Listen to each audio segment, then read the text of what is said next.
여러분 안녕하십니까. 자동차 마케터의 시선의 이순남입니다. 오늘은 애플이 전기 자동차를 다시 한다는 얘기를 해보겠습니다. 애플은 자율주행 기술과 혁신적인 기술이 적용된 배터리로 전기 승용차를 2024년 개발할 것이라고 로이터가 보도했습니다. 15년에도 미국 월스트리트 저널은 애플이 전기차를 개발하여 2020년 시장에 투입한다고 보도했습니다. 이 보도 후 애플 주가는 사상 최고치를 경신하였습니다. 프로젝트명은 타이탄이었습니다. 포드에서 컨셉카 디자인으로 유명했던 디자이너를 채용했고 수백 명의 엔지니어들은 미니밴 타입의 전기차 개발에 착수했다고 했습니다. 또한 캐나다에 있는 부품회사 마그나와도 접촉하고 있다는 등의 보도가 있었습니다. 그리고 지난 12월 5년 전과 비슷한 뉴스가 나온 것입니다. 다시 애플 주가는 그 당시처럼 상승했습니다. 그 당시와 다른 점은 테슬라의 주가의 하락 현상이 있었고 시장 투입 시점이 20년에서 24년으로 지연되었고 보도 주체가 월스트리트 대신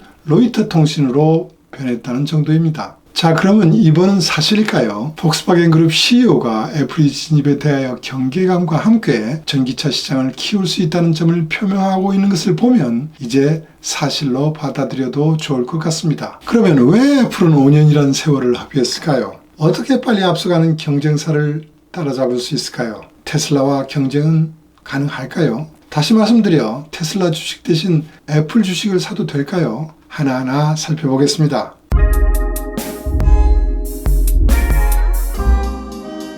애플의 성공, 테슬라의 성공의 공통점에는 스티브 잡스, 일론 머스크라는 강력한 리더십이 있었습니다. 비전도 매우 분명했고 향후의 전략에 대해서도 비밀주의보다는 허풍쟁이라는 말을 들 정도로 과감하게 발표했습니다. 2014년 애플카의 타이탄 프로젝트가 시작되면서 애플은 한 번도 제대로 진척사항을 발표한 적이 없습니다. 신비에 쌓인 비밀주의로 일관했습니다. 이번에 로이터 통신이 보도한 내용도 애플이 정식으로 발표한 내용이 아닙니다. 이 타이탄 프로젝트에 리드했던 스티브 자데스키는 2년이 지난 16년 1월 돌연 일신상의 사유로 사임하였습니다. 잡스 사망 후 간부들 간의 대립이 표면화된 것도 한 이유가 되면서 애플이 전기차 개발 리더십에 문제가 있었다고 보입니다. 16년 7월 맥북 에어 개발을 이끌었던 밥 맨스필드 부사장이 은퇴 후 집에서 쉬다가 다시 부름을 받고 나와 타이탄의 리더가 되었습니다. 그런데 그는 타이탄 프로젝트의 방향을 전환시킵니다. 어떤 이유에서인지는 모르나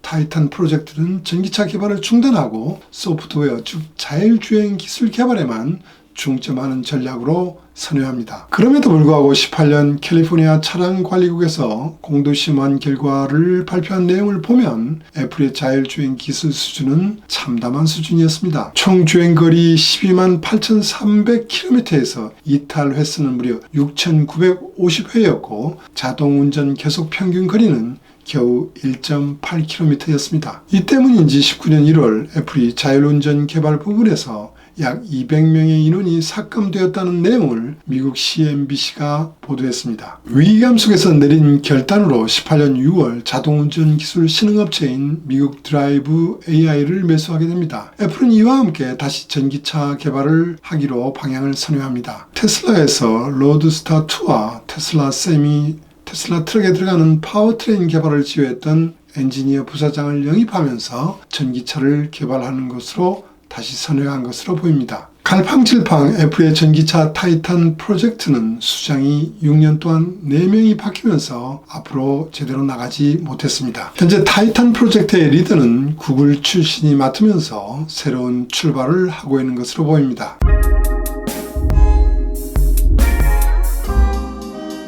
영국의 다이슨이 전지 기술을 핵심으로 하여 전기차 사업을 한다고 했었지만 전구체 전지 연구 개발을 제외하고 19년 7월 전기차 사업에서 철수했습니다. 배터리를 이용한 제품을 만들어 어떤 기술로 전기차를 개발하는 것이 그렇게 쉽지는 않았던 모양입니다. 그러면 애플에게는 다른 무엇이 있을까요? 차량에 탑재되어 있는 디스플레이와 아이폰을 연결하는 카플레이 기능이 있습니다. 14년에 발표된 이 기능을 탑재하기 위하여 글로벌 자동차 각사가 엄청난 경쟁을 해왔습니다. 이제는 거의 모든 차량에 적용되고 있지만 제가 현역에 있을 때 제때 개발하지 못하여 연구소와 많은 갈등을 빚곤 했습니다. 20년 6월에 개최된 개발자 회의 WWDC20에서 애플은 세계 신차의 약 80%가, 미국에서는 97%의 신차가 카플레이를 채용하고 있다고 발표했습니다. 카플레이 기능을 사용하면 지도, 전화, 음악, 메시지 등의 어플이 차량 디스플레이에 표시됩니다. 고객은 아이콘을 누르거나 음성대화 기능 시리로 작동시킬 수 있습니다. 한국에서는 좀 예외가 있습니다만 카플레이 어플 기능 중에서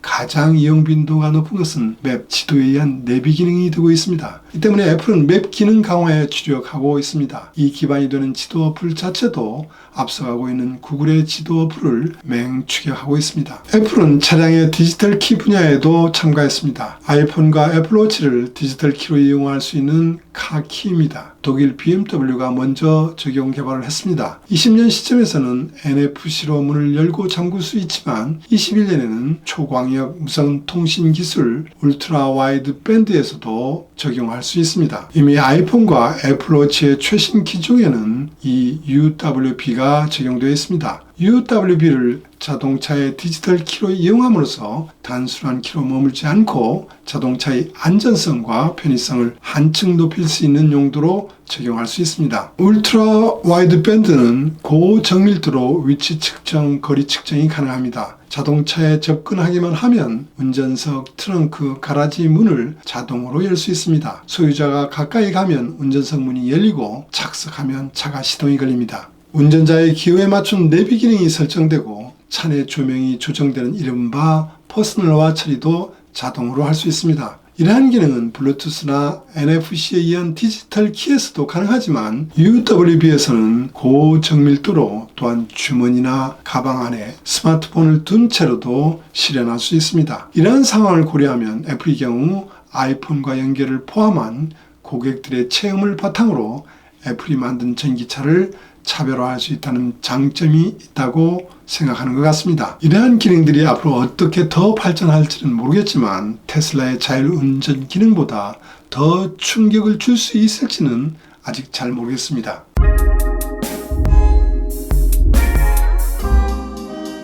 보도에 의하면 애플은 두 가지 핵심 기술, 즉 배터리와 자율주행 기술로 전기차를 개발하고 있다고 합니다. 먼저 뒤처진 자율주행 기술은 어디까지 왔는지 궁금합니다. 드라이브.AI를 매수하면서 애플이 캘리포니아에서 다시 공도 시험을 시작한 것은 19년 6월부터였습니다. 캘리포니아 차량관리국이 발행한 19년도 보고서에 의하면 애플 자율주행차의 총 주행거리는 18년에 10분의 1 정도였지만 자동운전 계속 평균 거리는 190km로 18년에 100배 이상이 되었습니다. 많이 향상되었다고 하지만 구글의 웨이모, GM의 크루즈, 아마존의 쭉 중국의 포니.ai, 바이두, 오토엑스 테크놀로지스 등과는 아직 차이가 매우 크다고 할 수 있습니다. 자율주행 기술 레벨에서 우위에 있지 못하고 있고 자기 공장도 갖고 있지 못한 애플은 과연 어떻게 전기차를 만들 수 있을까요? 이런 상황을 한 번에 엎을 수 있는 길은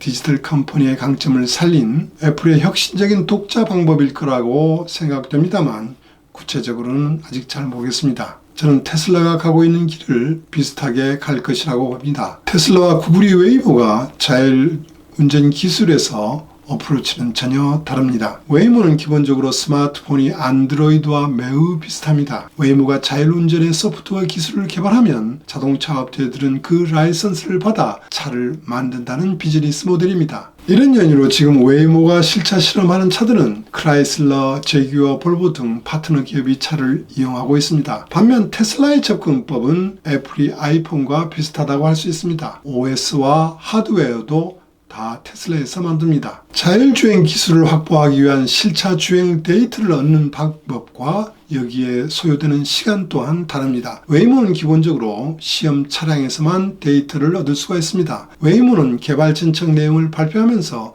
정확하게는 기억은 아닙니다만 3천만 킬로미터의 주행 데이터를 얻었다고 발표했습니다. 300만 킬로에 비하면 엄청난 비약이라고 할 수 있습니다. 그러나 테슬라의 경우는 이미 시장에 100만 대 가까운 차가 굴러다니고 있습니다. 어느 시점부터 오토파일럿을 기본 사양으로 정했습니다. 이렇게 실고객들이 주행하는 차량으로부터 데이터를 수집하여 테슬라의 실차 주행 데이터는 45억 킬로미터가 되곤다고 합니다. 웨이모와 비교할 수도 없는 거리입니다. FSD 베타판이 한정된 유저들에게 배포되었지만 이것도 데이터를 보다 폭넓게 수집하기 위한 방법입니다. 안전성의 관점에서 어느 것이 좋다고 평가하기는 어렵지만 애플은 디지털 컴퍼니답게 테슬라 방식으로 갈 것입니다. 여기에는 애플이 갖고 있는 반도체 기술이 있기 때문입니다. 애플은 지금까지 모바일 기기용 어플리케이션 프로세서 A 시리즈를 직접 만들어 왔습니다. 프로세서는 SoC라고 하며 시스템 온 칩이라 불립니다. 애플은 20년 M1을 탑재한 맥을 발표하고 PC 프로세서까지 자사 개발품으로 바꿔놨습니다. 이 연장선에서 자율운전에 대응한 차량 컴퓨터에 탑재하는 SoC까지 애플이 만들 가능성이 있습니다. 테슬라가 했던 것을 보면 충분히 납득할 수 있습니다. 테슬라가 19년 4월에 발표한 자율주행 운전용 차량 탑재 컴퓨터 FSD에는 테슬라가 개발한 독자의 SoC를 채용했습니다. 높은 처리 성능과 소비 전력이 작은 점이 특징입니다. 결국 전력 효율이 높은 SoC를 2개 탑재하면서 소비 전력을 테슬라가 목표로 했던 100W 이하인 75W로 실현했습니다. 애플이 A 시리즈나 M1도 높은 전력 효율이 특징입니다. M1 탑재 맥은 높은 연산 처리 성능과 낮은 소비 전력이 고객들에게 받아들여져 인기를 얻고 있습니다. 자율주행 차량의 경우 자체 컴퓨터의 소비 전력이 큰 과제가 되고 있습니다. 고성능으로 높은 전력 효율을 갖는 프로세서를 설계할 수 있는 애플은 우위에 있는 입장이라고 할 수 있습니다. 실은 A 시리즈도 테슬라 SoC도 같은 사람이 깊게 관여했습니다. 짐 켈러라는 사람이 A 시리즈 최초의 SoC인 A4의 개발을 주도했고 그 테슬라에서 테슬라의 SoC 개발을 주도했다고 합니다. 이럼에도 불구하고 21년에 공개될 것으로 예상되는 캘리포니아 차량관리국 DMV 연차보고서에서 애플이 자율주행 기술이 얼마나 진척되었는지가 시금석이 될 것으로 보입니다. 애플은 그동안 최고의 전자제품을 만들면서 배터리를 잘 알고 있을 것입니다. 배터리 개별셀을 대량으로 늘려 팩 내부 공간을 최적화하는 모노셀 디자인을 활용할 계획이라고 합니다. 이 개념은 테슬라가 배터리대에서 발표했고 그 이전에 샌디 멀로가 제안했던 방법보다 더 우수한 것인지는 모르겠지만 저가격과 항속거리를 늘릴 수 있는 배터리로 보입니다. 로이터 통신과 이야기를 나눈 사람은 애플이 현재 테슬라의 중국산 모델 3에 사용되는 배터리 유형인 리튬 인산철 화학물질을 사용하고 있다고 말했습니다. 이것은 오늘날 리튬이온 배터리의 일반적인 니켈, 망간, 알루미늄 화학물질보다 제조 비용이 저렴할 뿐만 아니라 과열 가능성도 적은 특징이 있습니다. 테슬라보다 더 싸게 만들 수 있는지는 현재로선 판단하기 매우 어렵습니다. 검토한 내용을 종합해보면 테슬라보다 더 빠르게 개발할 수 있는지는 의문이 듭니다. 2024년, 25년 개발 시점은 더 늦어질 수 있다고 충분히 보입니다. 어쨌든 고객 경험을 차별화하여 전기차를 하려는 애플의 많은 글로벌 자동차 회사들은 또 한 번 긴장을 하게 될 것입니다. 오늘은 여기까지입니다. 들어주셔서 감사합니다.